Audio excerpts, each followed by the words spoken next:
Elon Musk's cerebral chip business, Neuralink, has rebutted charges that it broke animal welfare rules when experimenting on monkeys a few years ago. The business intends to test on humans this year. But once it does, what does this significant advancement portend for brain implantation research? Clinical trials in patients with brain implants have been undertaken by academics such as Dr. Paul Nuyujukian. Dr. Paul Nuyujukian is a bioengineering and neurosurgery professor. He is the director of Stanford's Brain Interfacing Laboratory. Scientific research on neural implants has been nearly solely wire-based over the past 20 years. The N1 differs from Neuralink in that it is entirely implanted, battery-powered, and wireless. All of this is accomplished via the Bluetooth protocol. Let's look at the science underlying Neuralink to see how human brain chips function. The physics underlying these implants is similar to how a AA battery's energy is measured. The same idea applies to the brain implants that physicians are using. Neuroelectrophysiological recording is a term for this procedure. Certain groupings of neurons are triggered in a certain sequence whenever you flex your arm towards the right. You can forecast the way the arm will go by hearing such a motion in that pattern. These are all the neurons connected to your muscle directly. Unless the brain spinal muscle circuit is disrupted, as it occurs in paralysis patients. If the channel is broken, the neural impulses from human brains will not be able to reach the muscles and move them. However, the signals are often still there in the brain. They simply cannot leave. So if you go inside and implant anything that listens to those neurons, you'll be able to tell what's going on with the muscle. Let's take a look at the chronology of brain interface advancements over time. Scholars have always been fascinated by the brain's functioning. As a result, it's critical to see these latest Neuralink advancements as the culmination of decades of accomplishments by brain-machine interface researchers. The very first demonstration of actual cursor control in monkeys, for example, took place in 2002. In 2008, a monkey controlled a three-dimensional robotic arm and fed itself.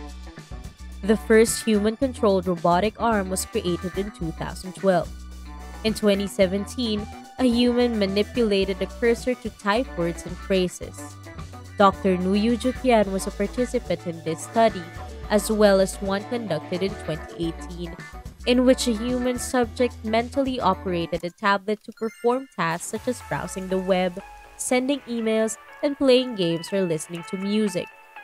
All of this was accomplished with only a few hundred electrodes. However, in 2019, Neuralink, a private business, altered the game by releasing Gertrude, a pig with a wireless implant that tracked over 1,000 neurons. Neurons are similar to wiring, and an electronic object is required to address an electronic problem. That was an exciting moment because it showed the people that scientists are serious about their work, that they're investing, that they're designing technology from the ground up, and that they're putting it into enormous animals. The electrodes were inserted in the somatosensory brain of the pig, allowing them to assess sensory activities such as walking. You could hear a little pop or click from the audio channel every moment the particular neuron they were listening to activated. So, when Dr. Paul Nuyujukian heard it, he was like, "Oh yes, they've got neurons." You immediately recognize it. When you've been studying neurons for decades, you know what they sound like. Isn't that what they were trying to say? We've got neurons, so pay attention. They were telling the field, and it appeared as the industry listened. Neuralink then published a Mind-Pong video in April of 2021. The name was Pager. It's a rhesus macaque that is the most popular type of monkey employed in the sector. Two N1 devices, the Neuralink devices, were implanted, enabling mind control of the cursor on a screen. That's crucial because Neuralink is demonstrating their new hardware, and the gadget they're holding works in a monkey. That's the stage at which you can persuade the scientific community and the FDA that you're ready for human clinical trials.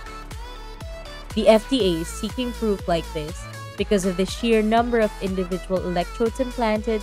The recorded power of the N1 device and pager was astounding. To design a device that can wirelessly communicate 2,048 electrodes load of spiking information of digital ones and zeros of pulses, there was clearly a lot of creative engineering involved. And with so many channels, the performance you should be able to achieve should be much beyond what we've been able to achieve in academia. I've only ever recorded from 200 to 300 electrodes at most. So how can a gadget like the N1 become inserted in a subject's brain with all these other electrodes? This is neurosurgery, no doubt about it. It's not a prank. Cutting the skin, getting down to the skull, and drilling a hole in the skull are all required. The dura, which is a protective covering of tissue that protects the brain, is exposed. The dura is cut and folded back to reveal the brain. After that, you arrive at the brain's surface, where the electrodes are implanted. Infection, hemorrhage, and tissue damage are the most serious hazards associated with these procedures. What would be required for the FDA to authorize human clinical trials? Medical gadgets classified as Class 3 include Neuralink. They're implantable and will be placed in highly delicate bodily cavities. Medical equipment is subjected to the FDA's most stringent inspection. They do not have a forerunner. There is no precedent that has been authorized. As a result, they've set a high bar for themselves to clear in order to have it authorized. Neuralink must now write a lengthy and technical paper containing all of the information from animal trials demonstrating that their technology is effective and safe. This paper is sent to the FDA, which has 90 days to study it and respond. If the FDA approves their clinical study, Neuralink will be able to enroll and attract human volunteers. We are now on the verge of a significant paradigm change. This sort of technology has the potential to alter our therapies, not only for stroke and paralysis, but also for fairly much every other variety of brain illness, from Parkinson's to epilepsy, dementia, Alzheimer's, and even mental disorder.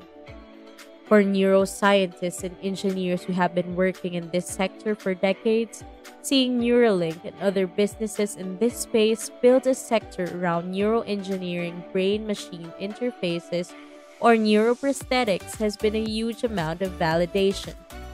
What could make the scientific community happier than giving birth to an industry? Will this business one day lead to the production of superhuman-level cyborg humans? In our field, there is a lot of crazy guesswork.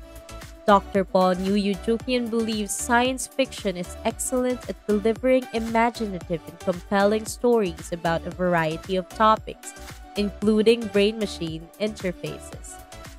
The fact is that we are at such an early level in this field that we are only just beginning to be capable of recording from neurons that regulate muscles in an attempt to understand and extract useful information from them. We are going to remain there for decades. Learning what's happening with all these neurons and the circuits that they're working on will be at the forefront of neuroscience. And that's where neuroengineers will spend a lot of their time. Quit being sluggish because it's time to put your intellect to work. Welcome to Technology Zone, where you'll find fascinating information from the past, present, and the future, from the grandeur of nature to wild creatures and amazing truths. Subscribe today and you will never be disappointed.